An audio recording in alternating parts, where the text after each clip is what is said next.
नमस्कार दोस्तों, आज की डेट है 20 मार्च 2024। स्वागत है आपका आज की करंट अफेयर डिस्कशन में।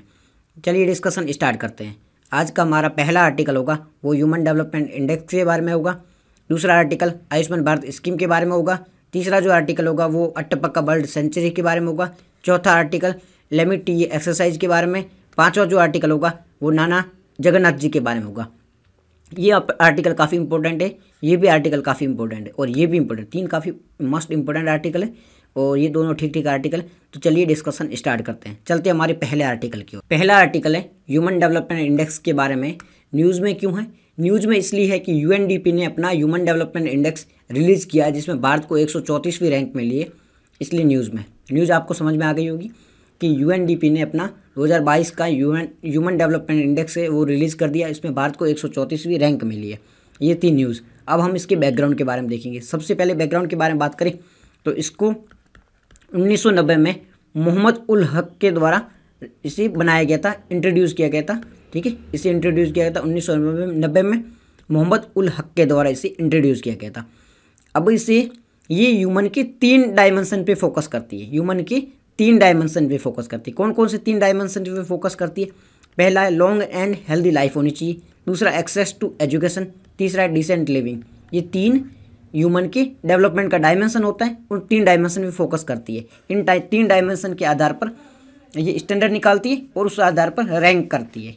ठीक है जी, ये आपको 3 डायमेंशन समझ में आ गई। 3 डायमेंशन याद रखना कौन कौन सी है। लॉन्ग एंड हेल्दी लाइफ है, एक्सेस टू एजुकेशन है और डिसेंट लिविंग है। ये 3 डायमेंशन है, ये याद रखना। उसके बाद में ये जो है ना 0 to 1 की रैंक देती है, 0 से 1 की रैंक देती है। उसमें जितनी हायर रैंक मिलेगी उसका ह्यूमन डेवलपमेंट इतना अच्छा होगा और रैंक में अच्छी मिलेगी। तो पहले जिसकी 0 है वो खराब रैंक है, ये फिर 1 0.5 है और 1 तक ये दी जाती है। 1 है इसका मतलब अच्छी रैंक मिली आपको। तो 0 से 1 के बीच में है इनकम जो रैंक दी जाती है। 1 है तो आपकी रैंक अच्छी है। ठीक है जी, ये बात आपको समझ में आ गई। अब इसे रिलीज़ कौन करता है? रिलीज़ के बारे में बात करें तो इसे United Nation Development Programme UNDP द्वारा इसे रिलीज़ किया जाता है। यूनाइटेड नेशन डेवलपमेंट प्रोग्राम के द्वारा इसे रिलीज़ किया जाता है। ये चीज़ आपको समझ में आएगी। क्या क्या चीज़ें देखिए, पहले तो न्यूज़ देखिए, भारत को 134वीं रैंक मिली है। यूएनडीपी ने अपनी ह्यूमन डेवलपमेंट इंडेक्स रिलीज़ किया है। कौन बैकग्राउंड में इसे कौन तैयार किया गया था? इसे किसके द्वारा तैयार किया था? मोहम्मद उल हक के द्वारा इसे तैयार किया गया था। कब? 1990 में। कितने डायमेंशन पे फोकस करती? 3 डायमेंशन पर।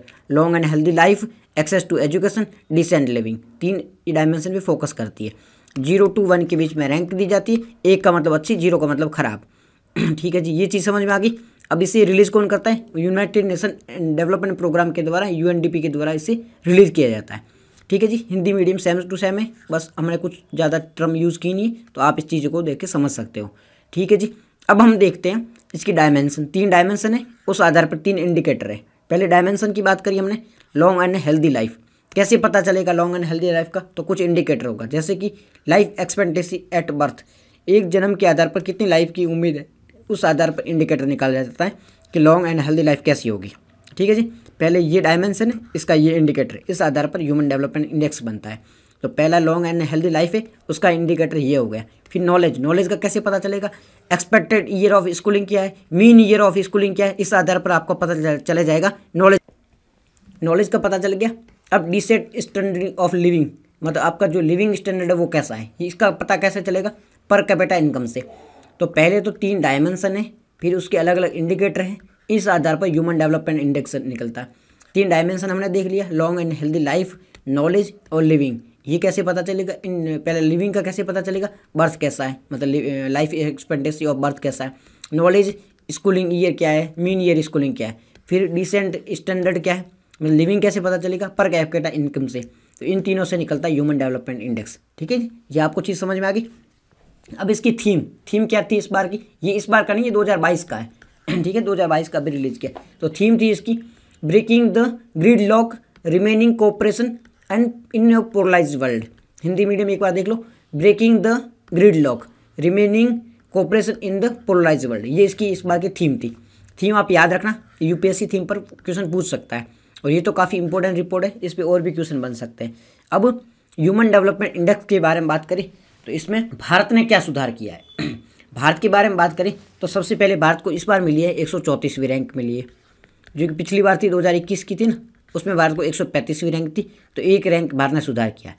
इसके अलावा भारत की 1990 से आज तक की बात करें 2024 तक की, तो भारत ने 50% सुधार किया है। भारत में 50% रैंक में सुधार हुआ है। 193 देशों की सूची निकाली जाती है, 193 देश इसमें शामिल हुआ जाता है, उसमें भारत को 134वीं रैंक मिली है। तो भारत ने पिछले लास्ट 1990 से आज तक की बात करें तो भारत ने 50% सुधार किया है। भारत ने अच्छा काम किया है इस सेक्टर में। ठीक है जी, किन किन भारत सेक्टर में, किन किन एरिया में भारत ने सुधार किया है?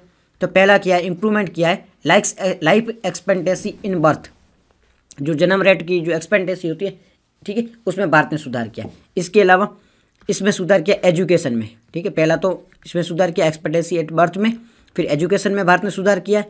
इसके अलावा भारत ने जो ग्रोस इनकम होती है ना, ग्रोस नेशनल इनकम, इसमें सुधार किया है। तो इन 3 एरिया के सुधार में भारत की रैंक में सुधार देखने को मिला है।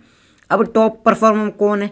जो हर रैंक में होता है, हर इंडेक्स में होते हैं, वही स्विट्जरलैंड, नॉर्वे, आइसलैंड, हांगकांग वगैरह है, ये हर कहीं पे टॉप में होता है। बॉटम में कौन है? नाइजीरिया, चाड, वो साउथ अफ्रीका जो भी कंट्री होगी वो बॉटम में होगी। तो ये चीज़ कॉमन सेंस से आपको पता चली जाएगा। अब इंडिया ने किस किस सेक्टर में खराब प्रदर्शन किया? तो पहला है ना, आप बांग्लादेश है, ठीक है, भूटान है, नेपाल, इनसे कंपेयर करोगे तो यहाँ पर भारत का खराब प्रदर्शन, बिकॉज कि ये साउथ एशिया के देश है, इन्होंने भारत से अच्छा परफॉर्म किया है।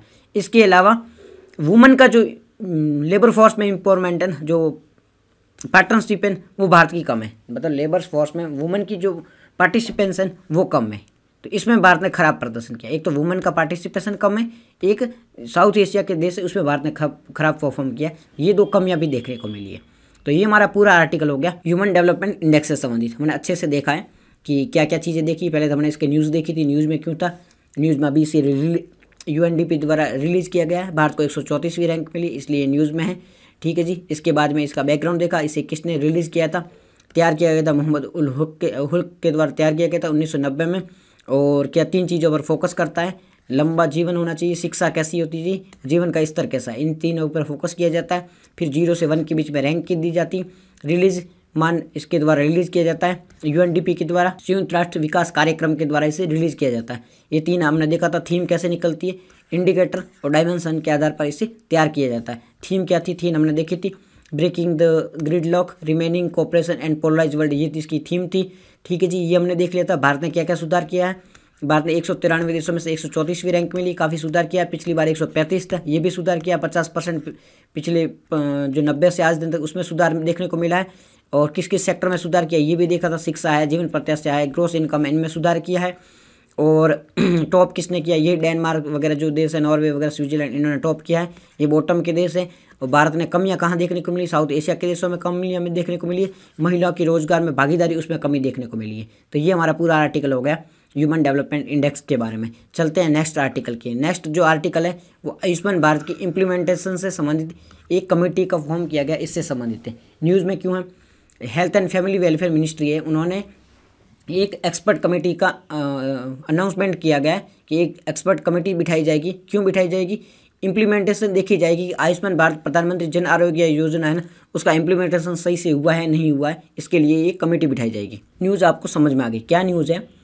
हेल्थ एंड फैमिली वेलफेयर एक मंत्रालय है, इस मंत्रालय ने प्रधानमंत्री जन आरोग्य योजना, हमारी आयुष्मान भारत योजना के तहत इस योजना का इम्प्लीमेंटेशन है ना, ये लागू सही से हुई थी नहीं हुई, इसका इम्प्लीमेंटेशन देखने के लिए, इसकी इम्प्लीमेंटेशन को रिव्यू करने के लिए एक एक्सपर्ट की कमेटी बिठाई जाएगी, इसलिए ये न्यूज़ में। अब इस कमेटी के बारे में बात करें, इसमें मेंबर होंगे 16। कितने मेंबर होंगे? 16 मेंबर होंगे। हेड कौन करेगा? हेड किया जाएगा डॉक्टर VK पॉल के द्वारा। डॉक्टर जो VK पॉल है ना, ये है नीति आयोग के भी मेंबर है, और इन्होंने जो हमारा कोविड-19 आया था उस दौरान गाइडलाइन दी गई थी, वो डॉक्टर VK पॉल के द्वारा की गई थी। तो कंपोजिशन में 16 मेंबर होंगे। जो चेयरपर्सन होंगे वो होंगे डॉक्टर VK पॉल। इनको क्या टास्क दिया जाएगा? सबसे पहले आयुष्मान भारत प्रधानमंत्री जन आरोग्य योजना है, उसका जो इम्प्लीमेंटेशन है ना, लागू किया जा रहा है, वो सही से हो रहा है कि नहीं हो रहा, पहले वो चेक करो। उसके अलावा पॉलिसी जो की जा रही है इम्प्लीमेंट, वो सही से की जा रही है नहीं की जा रही है, डिज़ाइन किस प्रकार से स्कीम को किया जा रहा है उसके बारे में बताओ। फ्रॉड हो रहे हैं तो कहाँ हो रहे हैं तो पता करो, क्यों हो रहे हैं, कैसे हो रहे हैं, मिसयूज़ हो रहा है तो उसे रोका किस प्रकार से जा रहा है, ये सारी चीज़ें देगी। मतलब सजेशन देने हैं, रिव्यू करना है और बाद में बताना है कि क्या किया जा सकता है। ये सारी चीज़ें इसको टास्क में दी गई है। ठीक है जी, आपको ये चीज़ें देखनी है। उसके अलावा इसका एम है कि कुछ योजनाएं, जैसे कि आयुष्मान भारत डिजिटल मिशन है, आयुष्मान भारत आरोग्य मंदिर है। इनको कैसे लिंक किया जाए इसके बारे में भी बताना है, तो इसके लिंकेज के बारे में भी बताना है। तो 2-3 चीज़ें बताएगी। पहले तो आयुष्मान भारत का इम्प्लीमेंटेशन सही से हो रहा है, तो कहाँ सही से हो रहा तो ठीक है, नहीं हो रहा तो किस प्रकार से होना चाहिए, फ्रॉड हो रहा है तो कैसे रोकना है, लीकेज होना तो कैसे रोकना है, और भी योजना उसके साथ में कैसे मर्ज करना है, कैसे लिंक करना है, वो भी सारा बताना है। तो ये सारा तो टास्क था इस स्कीम का, मतलब ये जो कमेटी बनाएगी इसका टास्क था। अब हम आयुष्मान भारत स्कीम के बारे में देख लेते हैं। आयुष्मान भारत स्कीम के बारे में बात करें तो ये एक सेंट्रली स्पॉन्सर्ड स्कीम है। सेंट्रली स्पॉन्सर्ड स्कीम क्या होती है, यानी केंद्र सरकार और राज्य सरकार दोनों मिलकर इसे लागू करेंगे और फंड भी दोनों मिलकर देंगे। ठीक है जी। इसमें है ना बेनिफिट क्या दिया जाएगा, सबसे पहले इसमें 5 लाख रुपए का इंश्योरेंस कवर दिया जाएगा पर फैमिली को पर ईयर।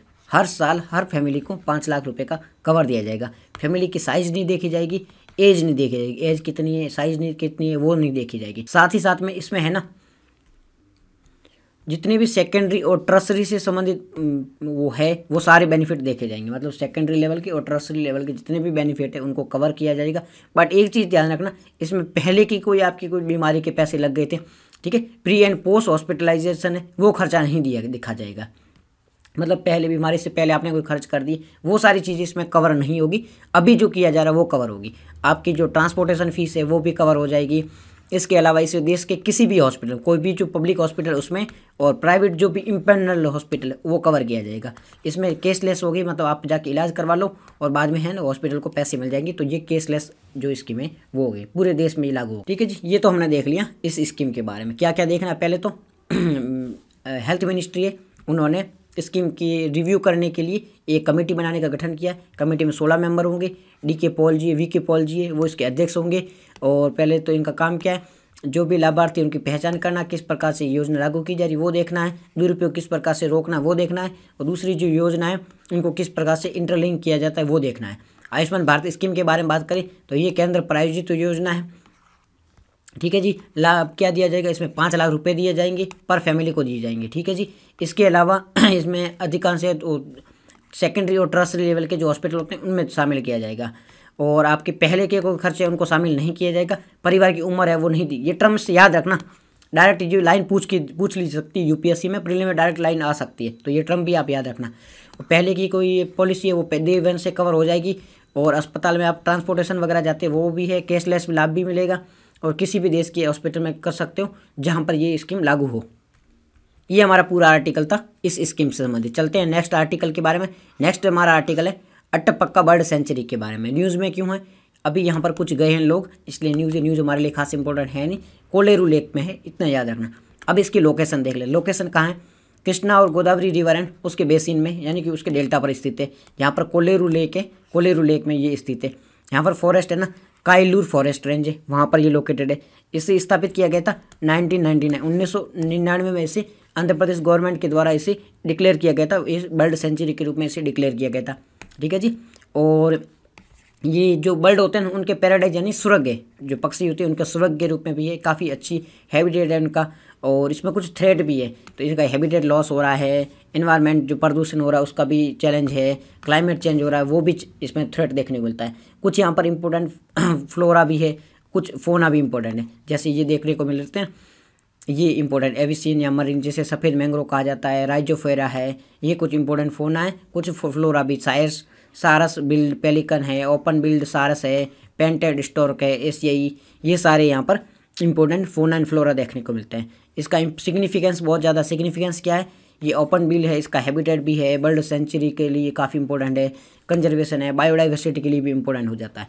तो ये पूरा इसका इंपॉर्टेंट था। इसके साथ साथ इको टूरिज्म भी यहाँ पे पोटेंशियल है, काफ़ी लोग यहाँ पे देखने आ सकते हैं, तो इको टूरिज्म का भी पोटेंशियल है। कोलेरू लेक के बारे में बात करें तो ये कृष्णा रिवर पर लोकेटेड है, जो कृष्णा और गोदावरी का डेल्टा है वहाँ पर लोकेटेड है, ये आंध्र प्रदेश में कोलेरू लेक। ठीक है जी। इसे वाइल्ड लाइफ सेंचुरी घोषित किया गया था 1999 में, जो किस एक्ट के through, wild life protection act के थ्रू इसे वाइल्ड सेंचुरी घोषित किया गया था।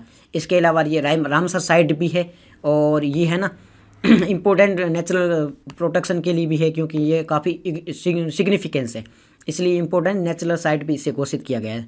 यहाँ पर काफ़ी साइट जो बर्ड सेंचुरी है, माइग्रेटेड बर्ड वगैरह वो भी आती है, तो उनके लिए भी हैबिटेट है, तो इसके लिए भी इसका महत्व हो जाता है। तो ये हमने पूरा देख लिया अट्टपक्का बर्ड सेंचुरी के बारे में, वाइल्ड लाइफ इसमें कोलेरू लेक के बारे में देख लिया। ये हमारा पूरा आर्टिकल था अट्टपक्का बर्ड सेंचुरी के बारे में। चलते हैं नेक्स्ट की ओर, वो हमारा एक्सरसाइज लेमेटी के बारे में।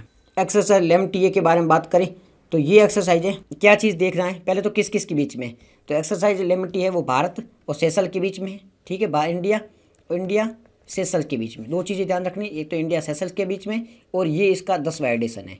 जॉइंट मिलिट्री एक्सरसाइज है भारत सेशल के बीच में, 10वां एडिशन। दो ही चीज़ें याद रखनी, इंडिया सेशल्स, बस डायरेक्ट उठा के जो क्वेश्चन आएगा किस किस के बीच में, इंडिया सेशल के बीच में, कौन सा एडिशन, 10वां एडिशन, बस इसके अलावा कुछ भी नहीं देखना है। इंडिया सेशल 10वां एडिशन, सेशल की आप लोकेशन देख लेना, ठीक है जी, इंडिया सेशल्स 10वां एडिशन, यही चीज़ याद रखना, बस इसके अलावा कुछ भी याद नहीं करना। चलते हैं हमारे नेक्स्ट आर्टिकल की ओर। नेक्स्ट जो आर्टिकल है नाना जगन्नाथ जी शंकर सेठ के बारे में। न्यूज़ में क्यों है, महाराष्ट्र कैबिनेट ने अभी घोषित किया है कि मुंबई का जो रेलवे स्टेशन है उनका नाम है इनके नाम पर पढ़ना, रेलवे स्टेशन का नाम इनके नाम पर पढ़ना चाहिए। तो इसलिए न्यूज़ है, न्यूज़ खास इंपॉर्टेंट है नहीं, हम इनके बारे में देख लेते हैं। तो ये सोशलिस्ट भी थे, सोशल इकोनॉमिस्ट भी थे, एजुकेशनिस्ट भी थे।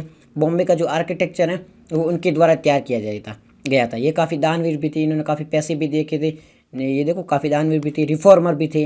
मुंबई का आर्किटेक्ट भी इन्होंने तैयार किया था। ये प्रभावित थे किससे, जमशेद जी वो थे ना, उनसे काफ़ी प्रभावित थे ये, ठीक है, जमशेद जी बोले थे, इनसे काफ़ी प्रभावित भी थे। इसके अलावा ये काफ़ी कंट्रीब्यूशन भी दिया था इन्होंने, मनी किस प्रकार से फॉर्मुलेट की जाती है और किस प्रकार सिटी का फाउंडेशन किया जाता है, उसमें भी इन्होंने काफ़ी बड़ा कंट्रीब्यूशन भी दिया था।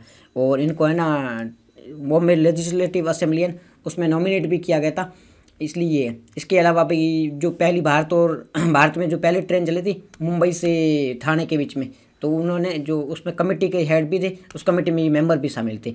एजुकेशनल थे, इन्होंने बॉम्बे नेटिव स्कूल की स्थापना भी की थी। आज की जो एलिफेंट स्कूल है ना, एलिफेंट्स कॉलेज एलिफेंस्टन, उसमें भी ये मेंबर थे, मतलब ये इन्होंने निर्माण किया था। ये इनसे काफ़ी प्रभावित है। इन्होंने म्यूजियम की स्थापना की थी। ये टेम्पल था शंकर से टेम्पल, इन्होंने भी भवानी शंकर से टेम्पल था, इसमें भी इनका बड़ा रोल था। रेलवे में भी जो कमेटी बनी थी मुंबई से ठाणे के बीच में, भाईंदर से ठाणे के बीच में पहली ट्रेन चली थी, उस कमेटी की ये मेंबर भी थे। तो ये पूरा आर्टिकल था नाना जगन्नाथ शंकर सेठ के बारे में। तो आज की डिस्कशन में इतना ही था। Thank you very much for discussion.